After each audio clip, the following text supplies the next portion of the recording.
Hello, welcome to another episode of The High Ground, powered by Premier Companies. Ryan, how are you doing today? I'm doing great. Yourself? I'm doing awesome. And it's a good day. We're going to talk about livestock again. Yeah, guess who's here? Guess who's here? Ryan Batt. Hi, Ryan. How are you guys doing? Great. Doing great. Great. Ryan, why don't you ask, I think what the listeners they tend to like is this question of the day. So Sure. Ryan, it's your question of the day today. I know you're excited about it. So your question of the day is, which movie character most resembles you in real life, not necessarily in looks? Yeah, well, I tell you what, I don't watch a lot of movies and stuff anymore. It seems like, since technology came out, we quit using DVD players and the old tape disc players and all that stuff. But just referring back, yesterday we was getting ready for the county fair and going around. I had my two girls, Amity and Jayla, with me, and we was riding around. And I said, "Did you hear my other podcast?" They said, "No." I said, well, that's good. Good team support here. But I said, you paid them. Yeah, I said, I said they do that question today, and my littlest one, Amity, she goes, "Oh yeah, let's listen to that. Let's listen to that." And I said, "Okay." Anyways, long story short, we get done listening to that, and she goes, "Well, I don't really care about what else you got to say, but I just want to hear the question today, see what you said." And then, so I said, "Well, Sal sent me this email, and it said, the question today, going to give me a little heads up of what it was going to be." I said, "I don't really know." And she goes, "I don't know either." And they start naming off some stuff, and I'm sitting here thinking, whenever I get home of an evening, I just kind of watch some good old shows, the Andy Griffiths and stuff like that, just hanging out, kind of chilling out, and I'm sitting here thinking, I don't really know. And she goes, "I got it." I said, "What?" She goes, "You need to be Bomb." I said, "What is Bomb? Like who's Bomb?" And she goes, "You ever watch Angry Birds?" I said, "Well, I've seen bits and pieces, when you was kids." She goes, "You're that black bird on there that whenever you get mad, you just blow up." And I said, "Oh, okay. Yeah, it is the week before the county fair." So, so I guess I'm the Bomb off the Angry Birds movie. Nice. We've got to get a picture of the bomb off the Angry Birds so our listeners know. That's something I don't understand, but I know my kids probably do. Yeah. Funny. So? Oh, I don't know. I said, I would say probably after the pandemic and the weight I put on, probably Danny DeVito or something. I put on about 40 pounds through the pandemic. Through which movie, though? Whichever one he was the roundest in. Nice. Nice. I'm down about 15 now, so I'm working my way back. Okay, sounds good. I don't know. I thought about this for a long time, and I came up with a question. I hate it because I didn't know a great answer for it, but I guess I'd have to say Forrest Gump because I'm pretty well bounded through this life and been very fortunate. And I'm not sure that I had a lot to do with all that. So I've had a good life. Ended up with a lot of fortune in my life, fortunate events in my life, and I think they just happened sometimes. So. No shrimp boat yet, though, right? But I would. You would? Oh, sure. Yeah, I think I would. And I like to mow. And I run a little, so I think it's appropriate. And I didn't have the right Apple stock at the right time. I can assure you. We came up with some. Nobody mentioned Tom Cruise or anything, so we didn't come up with a very good character. Well, it said not in looks. Oh, there you go. I mean, that's the only thing that kept us away from that. The bomb. I can't wait to see this picture of this bird that blows up. Yeah, well, that'll be fun. We'll put that up. That'll be your visual. That may be your thumbnail. That might be it. Yeah. So. Well, Ryan, tell us what all's going on in the livestock industry right now. I guess start with cattle, I think. Yeah. We came on here the first, last podcast we did was, that first part of April right in there. Mm-hmm. And I remember I recapped on that there yesterday whenever I had the girls with me and they was bored to death listening to it. But anyways, they said, I remember I recalled on there and I told you that the last time we got on here at the very start, I said, Sal, it would shock you to death if you got that same bill for that locker plant, cattle. Well, I'm about to shock you again because that thing has skyrocketed and the fed cattle market has went through the roof. We topping out some of our Ohio and Michigan markets on them cattle at $2. So no way. That $1.50, $60, whatever I charged you is looking pretty cheap right now, and it might not buy you a very good quality beef. So see, you were talking bad about him, and now see, look at all the money you saved. Yeah, I can't wait to fall because I'm hoping it keeps going at this trend. Right. right. Maybe we should have bought calves this year and put in the goat lot. So, yeah. We ought to quit mowing. $2. Should have quit mowing and just put Yeah. cattle out there. Yeah. Them fat cattle. We hit 191 and 192 tops there in our Little York location there. But like I say, the quality of cattle have been there. Just the market's kind of, the velocity of the market kind of changes just a little bit. But on our cuts of cuts and grades of meat, we're looking at them. The prime and the choice cattle is kind of what we're putting in the marketplace and sending a lot of high producing product there. Those cattle there are reaching at $2, and it's scary. It's not a lot of them in the $2, but the very very best ones are hitting that $2. And a good solid average at 185 to 190. And that's a let's figure a 1,400 pound steer. So that's a lot of dollars. And going to the locker plant anymore. I was talking to one of my buddies there the other day, and he said, "These people are just their minds blown." And Yeah. I said, "Well, what do you mean?" They said, "Well, it's costing them $3,000 to $4,000 to fill their deep freeze up." Wow. Oh my gosh. And at $3,000 or $4,000, how many people just have $3,000 or $4,000 sitting around to put in their meat storage? Not saying it's not worth it, and I'm not saying it's it's by far cheaper than buying it in the grocery store. Sure. But at the same time, But it's all one. That's what it's all at once. It is. Right, It is right. eye opening. Right, I can speak for any cattleman in the industry right now. We don't want to start taking payments because that's where we get in trouble. So, like I say, it's a big jump, and I referred to the last time. I don't know how much money we're making right now, and I did some numbers on that, on the logistics of it. And I'm thinking that we're making probably as a farmer that's buying the calf, raising the calf, and doing everything. I would guess we're making $300 a head at the most, and that's what if you bought low.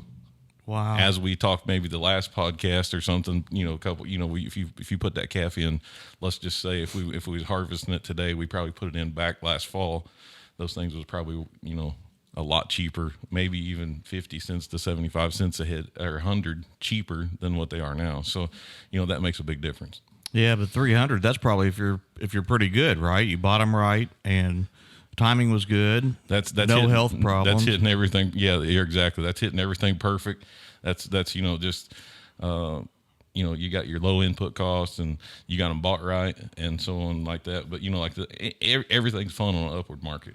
Wow. Whenever the market's going up, everybody's having a good time. Everybody's smiling. It's whenever the market crashes, that's whenever we have our serious talks and figure out where we're at.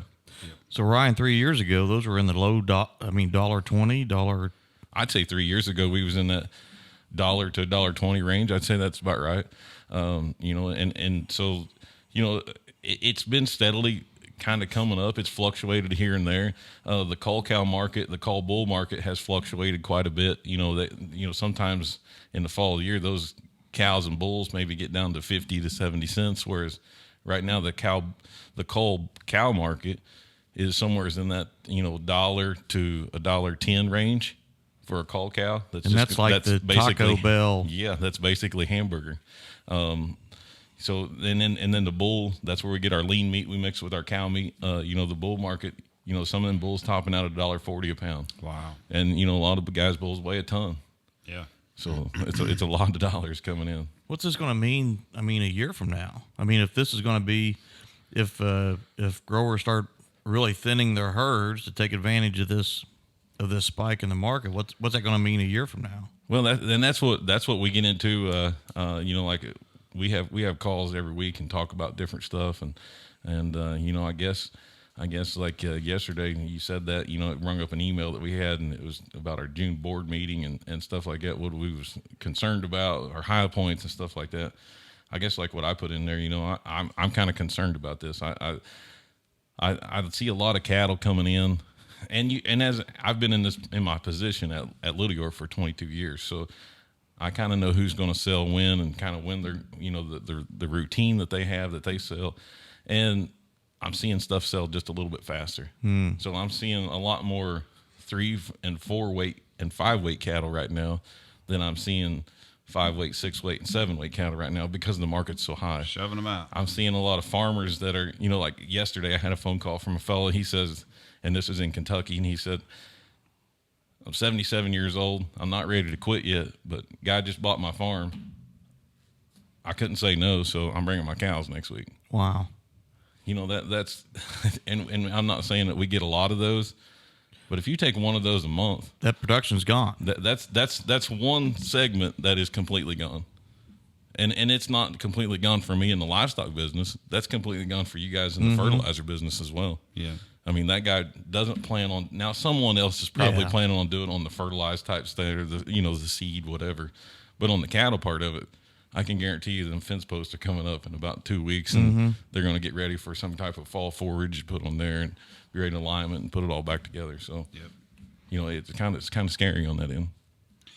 So, challenges in this today, obviously, this is an opportunity. People want to sell out and get rid of cattle and all that stuff. So what's gonna entice them back in? I mean, obviously you got some long-term guys, maybe some younger guys that are trying to build herds, but I mean, what brings them back in now at this point in time? What's going to bring them?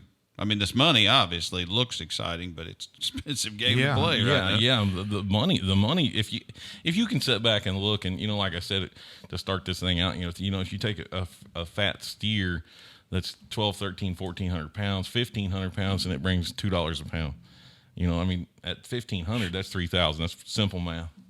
But here's the problem: how much does a tractor cost right now?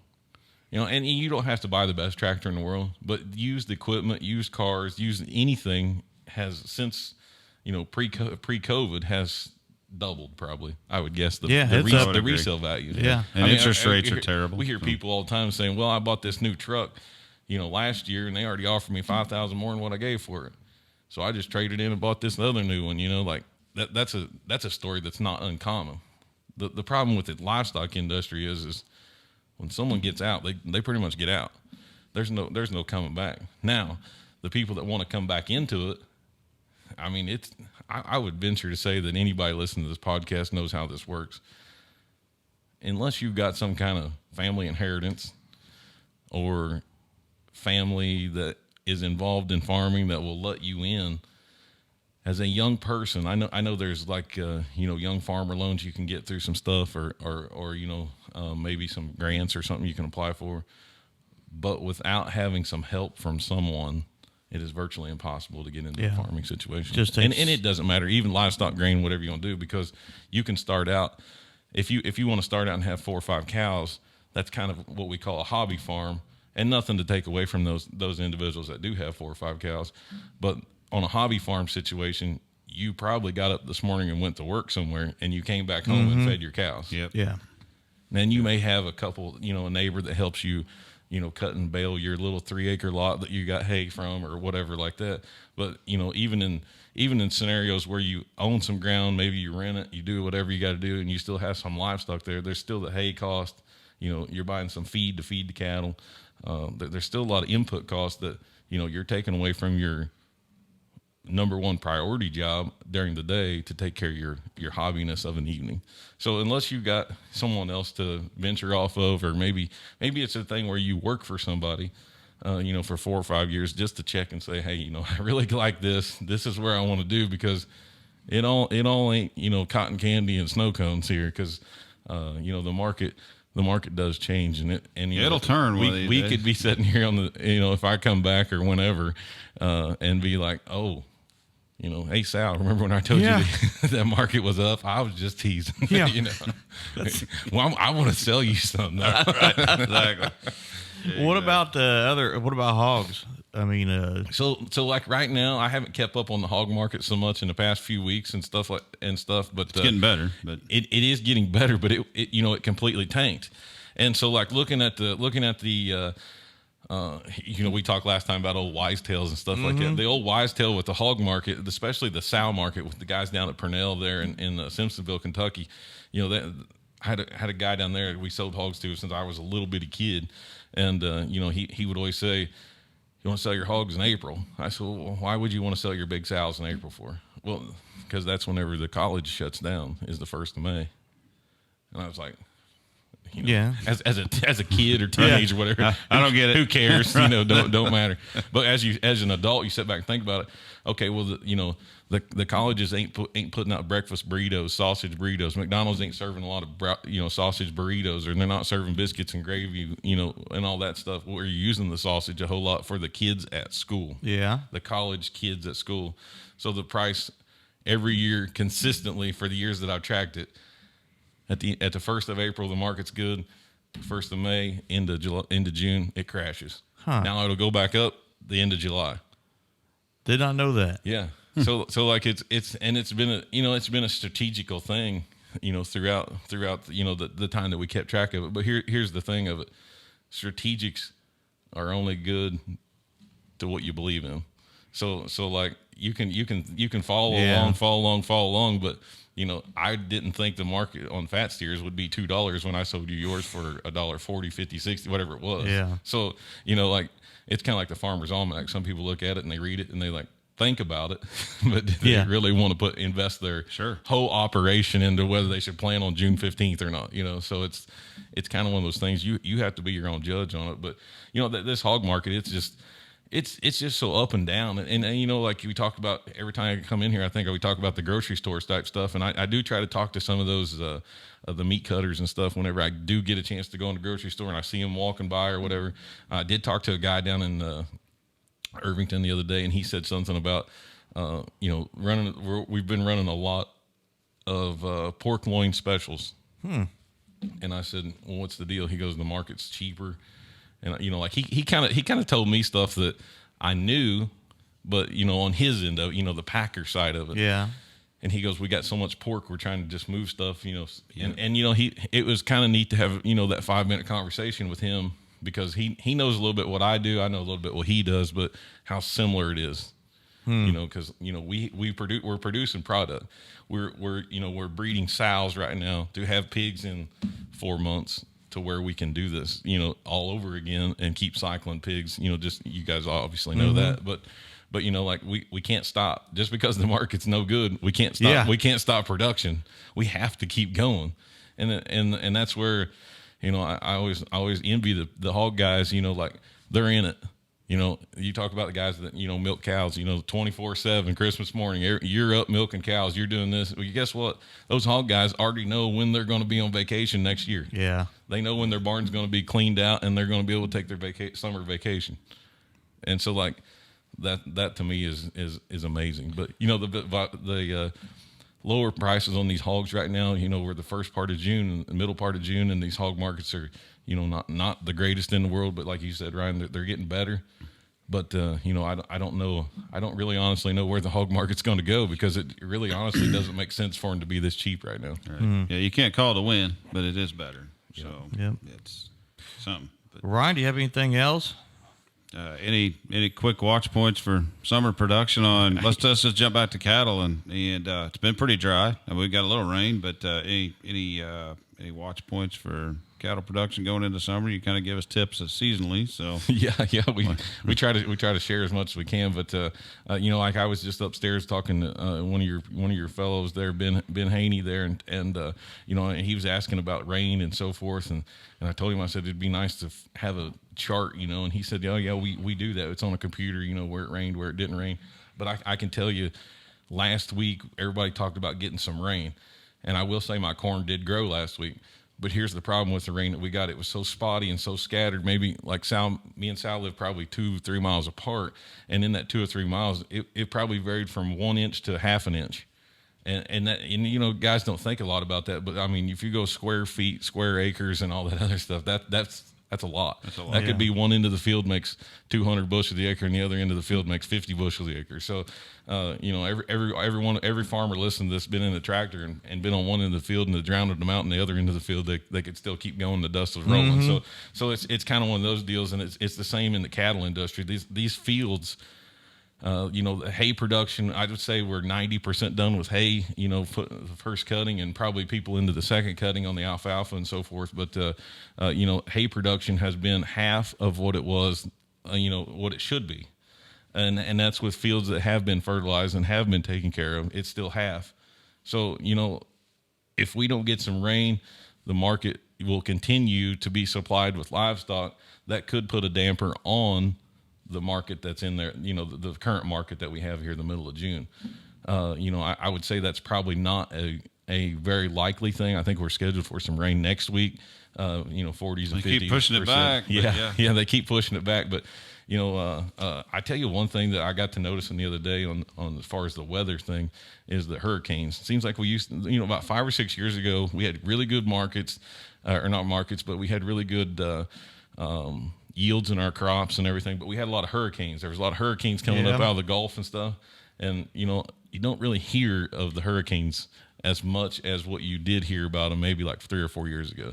And that's something that I want to investigate in, and maybe you guys will too. But, not that I wish hurricanes upon anybody in Florida and Alabama and Texas, but that's where we got those rains this time. Those August rains. Right. So, and, you guys know more than I do, but I mean, most of our corn is made, right there at the end of July and August. So, and it takes corn to produce livestock. So hopefully we won't have record selling cattle and record selling corn at the same time.